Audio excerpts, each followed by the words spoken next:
Hello viewers, আজকে আমরা দেখব চাহিদার স্থিতিস্থাপকতা কত প্রকার এবং কিভাবে সেগুলো নির্ণয় করা হয়।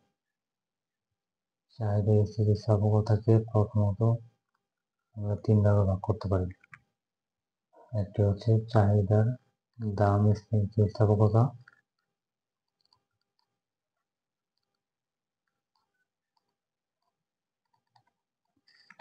তারপর হচ্ছে চাহিদার আয় স্থিতিস্থাপকতা,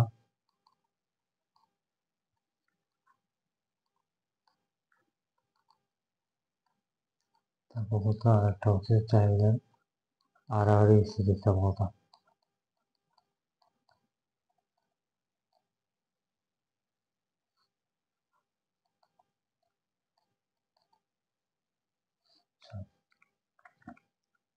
এখন চাহিদার দাম স্থিতিস্থাপকতাটা কি? এটা হচ্ছে চাহিদা হ্রাস বৃদ্ধি আর কিসের কারণে চাহিদা কি বলে বাজারে পণ্যটির দামের হ্রাস বৃদ্ধিতে চাহিদা কিরূপ হ্রাস বৃদ্ধি করছে চাহিদার পরিমাণে সেটা। এখন আমরা দেখব চাহিদার দামের স্থিতিস্থাপকতা কিভাবে নির্ণয় করা হয়।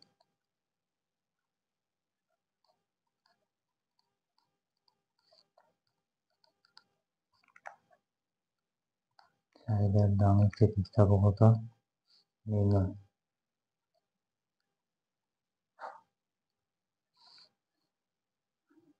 চাহিদার দামের স্থিতিস্থাপকতাকে বলা হয় elasticity of demand of price is equal to del Q by del P into P by Q। এখানে P হচ্ছে প্রাথমিক দাম,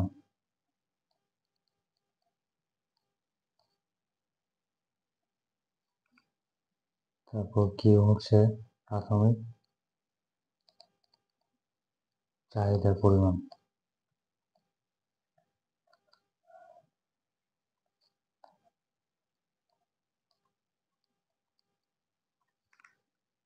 তারপর ডেল কিউ হচ্ছে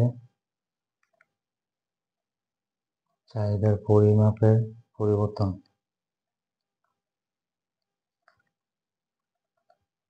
চাহিদার পরিমাণের পরিবর্তন।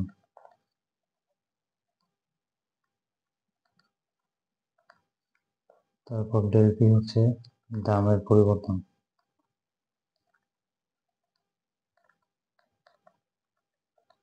এখন যদি আমরা একটা এক্সাম্পলের মাধ্যমে নির্ণয় করতে যাই তাহলে আমরা ধরতে পারি যে একটি পণ্যের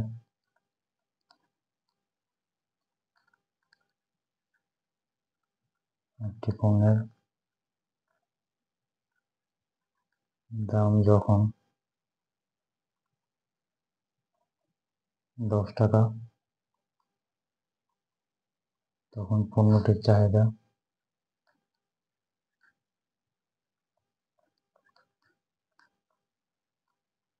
পরিমাণ ধরলাম যে 100 একক।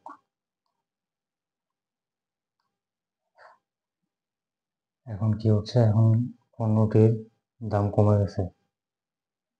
ধরতে পারি যে যখন পণ্যের দাম কমে, ধরে নিলাম 8 টাকা হয়, তখন তার চাহিদার পরিমাণ হয়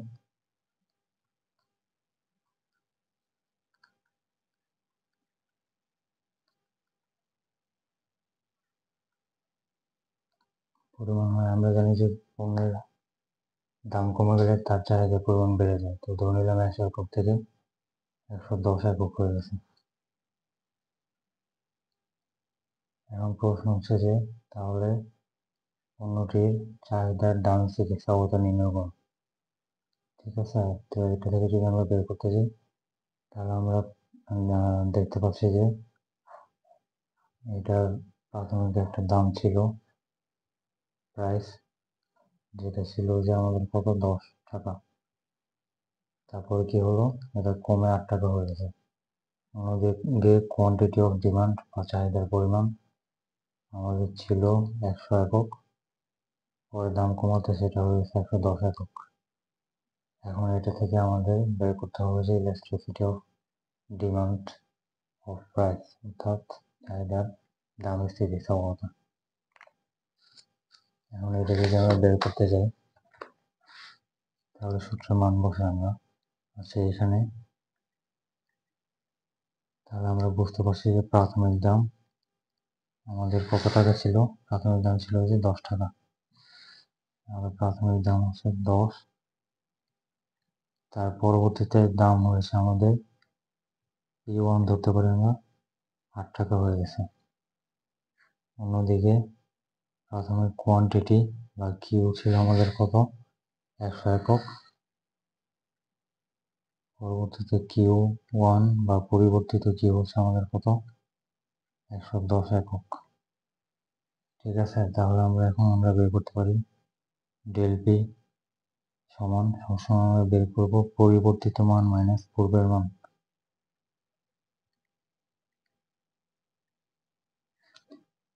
বিয়োগ পূর্বের মান। এখন প্রাইস আগে ছিল কত আর পরিবর্তিত হয়ে কত হয়েছে, পরিবর্তিত হয়েছে 8 টাকা আর পূর্বে ছিল 10 টাকা। তাহলে আমরা ডেল পি পাচ্ছি যে -2। অন্যদিকে ডেল কিউ আমরা কত পাচ্ছি, পরিবর্তিত মান হচ্ছে আমাদের 110 আর পূর্বে ছিল 100। তাহলে আমাদের নিচে কত, 10 ডেল কিউ। তাহলে আমরা প্রাইস ইলাস্টিসিটি যদি বের করতে চাই, দাম স্থিতিস্থাপকতা, তাহলে সূত্রটা কি ছিল আমাদের, del Q by del P into P by Q.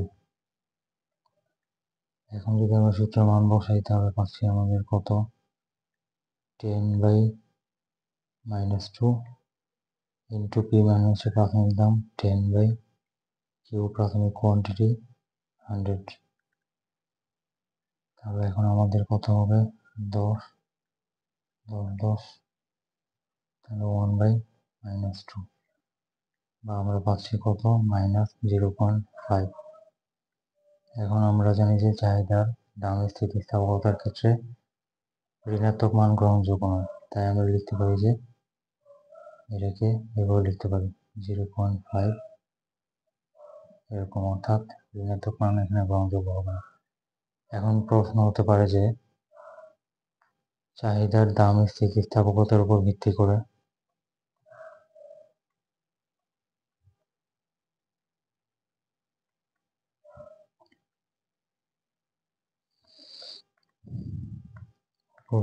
করে পণ্যটির প্রকৃতি নির্ণয় করো।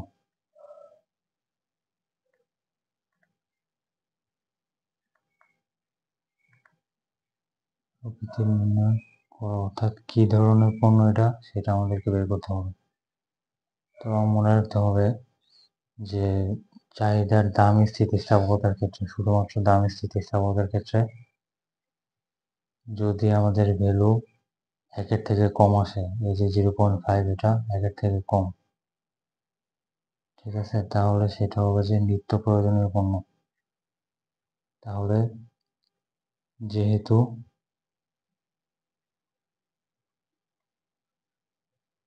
প্রাইস ইলাস্টিসিটি হচ্ছে আমাদের কত, 1-এর থেকে কম, তাই পণ্যটি নিত্য প্রয়োজনীয় পণ্য।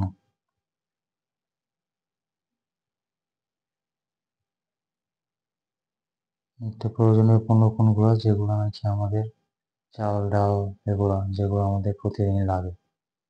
আর যদি 1-এর থেকে বেশি হয়, অর্থাৎ প্রাইস ইলাস্টিসিটির মান যদি 1-এর থেকে বেশি হয়, তাহলে আমাদের হবে যে বিলাস জাতীয় পণ্য।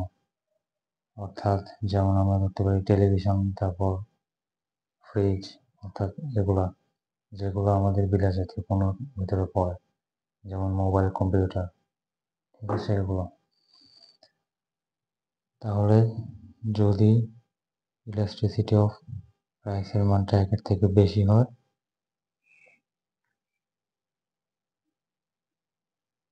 তাহলে পণ্যটি হবে বিলাস জাতীয় পণ্য।